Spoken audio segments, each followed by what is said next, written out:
On parlait des gestes tantôt. On va revenir avec nos catégories et Ouais. nos niveaux d'action.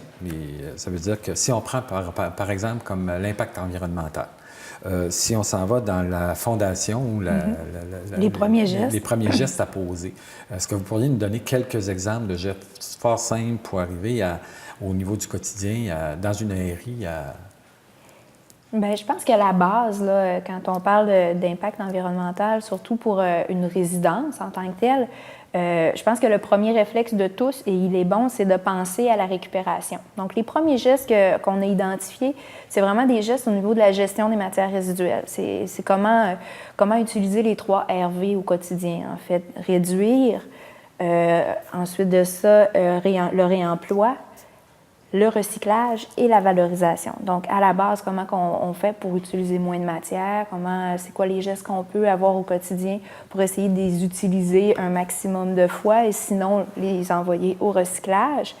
Donc, structurer sa démarche de recyclage et puis après ça, la valorisation en bout de piste. Donc, ça tourne beaucoup autour des 3 RV, là. Le concept qui est utilisé par Recyc Québec, entre autres. Et puis, dans le livrable, en fait, ce qu'on a remis à la RIC, c'est on a essayé d'amener des références le plus possible parce qu'aujourd'hui, il existe beaucoup de documentation à ce sujet-là. Fait qu'on essaie d'amener plein de références Internet ou encore des guides qui existent et tout ça pour inspirer les gens qui choisiraient d'opter pour des gestes comme ça, là, la base, pour structurer surtout sa gestion des matières résiduelles. Si on reste dans la structure de base, on va essayer de... Là, je ne suis pas sûr si on est mieux de continuer de faire les 3 niveaux de gestes pour l'impact environnemental ou si on reste dans les structures de base pour chacun des 5. Moi, j'irais environnemental tout d'un coup. Tout d'un coup? Oui. Allons-y pour l'environnemental tout d'un coup. Si on Parce parle qu'il y a une logique, hein? Il y a une logique. Quand on commence par les premiers gestes, les gestes de deuxième niveau viennent d'eux-mêmes, en quelque sorte, là, si on réussit bien dans les premiers puis on ne trouve pas ça trop exigeant. Donc, on parle premier niveau, recyclage, revalorisation, réutilisation, etc. Deuxième niveau, on va parler de quoi? Deuxième niveau, ça va être des gestes plus structurants, comme je disais tantôt. Il va y avoir de la sensibilisation. C'est sûr que même si on a un très bon système de récupération en place dans notre ressource, si les employés ne sont pas mobilisés, si les employés ne savent pas comment l'utiliser, bien là, on va stagner dans nos résultats. Fait que c'est sûr qu'on a amené tout ce qui est sensibilisation, donc dans l'affichage, dans des petits ateliers qu'on peut donner. Même quand on est une petite ressource là, avec que quelques employés, il y a moyen de donner un peu de formation à ces employés pour les mobiliser, pour les inciter à prendre part à cette démarche-là, parce que ça ne peut pas être une démarche juste du propriétaire de la ressource. Il faut vraiment impliquer l'ensemble des gens, puis si possible, les usagers aussi. Je pense que c'est à la mesure de plusieurs d'entre eux, là. Aussi, mis à part la sensibilisation, on a parlé de gestes qui vont impliquer des changements un peu plus drastiques, je dirais, dans la façon de faire. Donc, quand on parle de réduire à la source, hein, souvent, ça va être de changer les produits qu'on utilise. On a tendance, en milieu hospitalier, peut-être un peu moins dans les ressources, mais à s'orienter beaucoup et de plus en plus vers des biens qui sont jetables.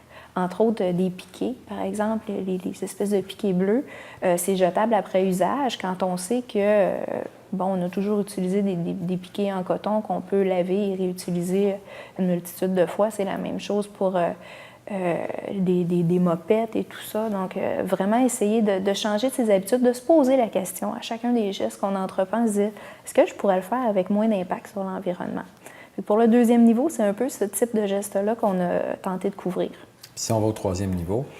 Le 3e niveau, là, c'est sûr qu'on est dans des gestes qui nécessitent un changement majeur, je dirais, mais quand on a fait tous les autres avant, là, ça ne nous paraît pas majeur. Je ferais un peu la comparaison à la maison quand ça fait longtemps que tu récupères, là, à un moment donné, tu penses à composter parce que tu te dis, bon, bien, malgré toute la récupération que je fais, j'ai encore une quantité de poubelles qui est impressionnante à chaque semaine. Puis là, tu penses au compost en te disant, bien, c'est vrai, je réduirais encore de moitié ma quantité de déchets. C'est sûr que tu ne commences pas en faisant du compost. Tu le fais plus en bout de piste. Fait que c'est un petit peu dans la même logique de pensée. Et puis aussi, dans les 3e niveaux, pour chacun des enjeux, on a inclus des indicateurs. Parce qu'en développement durable, c'est un cycle d'amélioration. Fait que c'est toujours important, après avoir posé des gestes, de se mesurer à savoir est-ce que ça diminue mon empreinte écologique? Est-ce que ça a l'impact souhaité? Donc, est-ce que je le fais bien? Est-ce que ça porte fruit?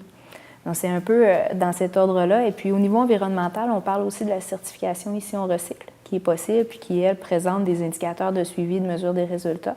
Et puis, je pense aussi que ça permettrait à la RIC, si toutes les ressources, on peut dire, là, qui souhaitent adhérer au projet, si toutes les ressources se mesurent avec des mêmes indicateurs, mais là, ça permet de voir le cumul des actions individuelles. C'est sûr que si toi, tu réussis dans ta ressource intermédiaire à diminuer, je dirais, ta consommation d'énergie de moitié, en faisant des gestes écologiques, en faisant de la rénovation, en isolant davantage et tout ça. Donc, il y a plein de gestes comme ça qui sont présentés.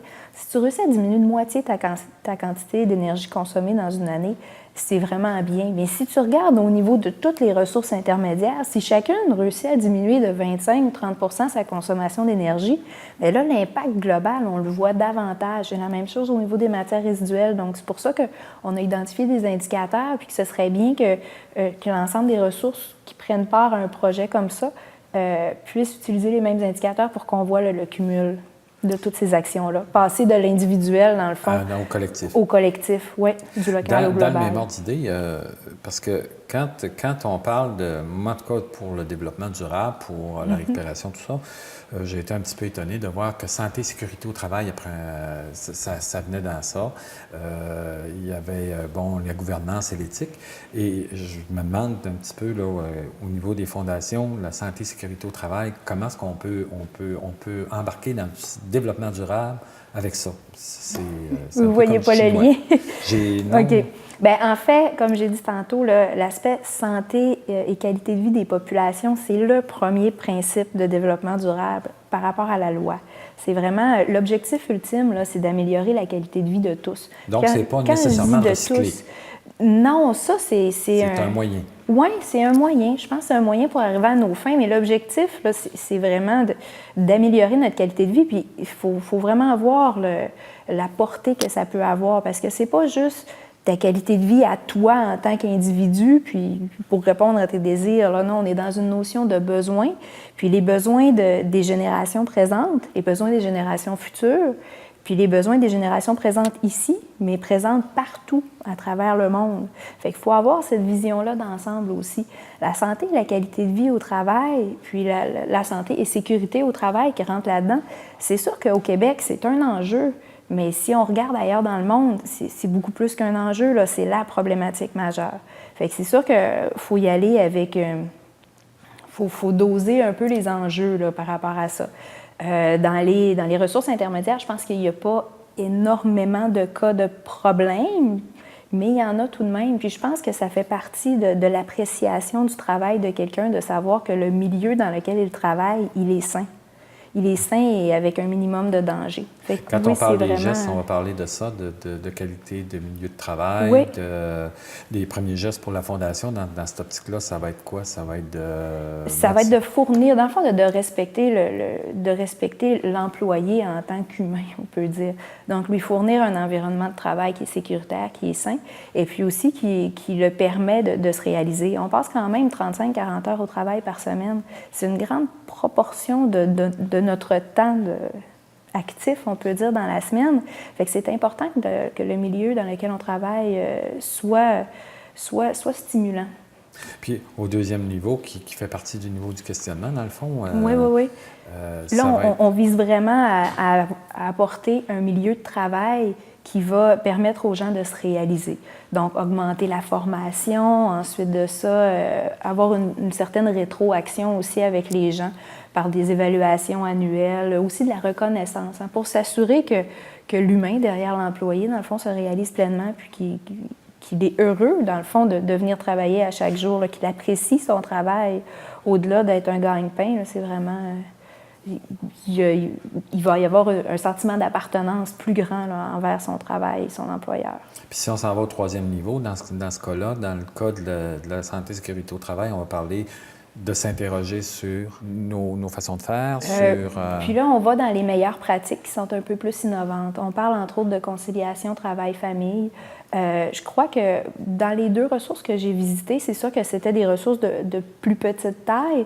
Donc, c'est quelque chose qui se fait de façon très, très informelle. Hein. Dans le fond, on va gérer ça au cas par cas. Et puis, il va y avoir une certaine souplesse au niveau de la conciliation travail-famille, mais je suis consciente que plus l'organisation grossit, plus ça se structure, puis plus c'est difficile d'arriver à ça. Surtout de par la réalité des ressources intermédiaires qui ont à donner des soins, à avoir une présence 24 heures sur 24. Fait que déjà là, c'est une obligation qui est tout autre que pour un travail de bureau, par exemple.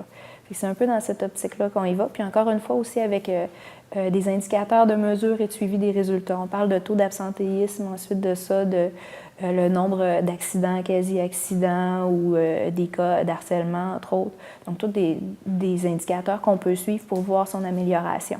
Le niveau d'attractivité aussi, de quelle façon on est capable d'attirer. Oui, le recrutement de personnel. Je pense que c'est quand même un enjeu là, pour les ressources intermédiaires.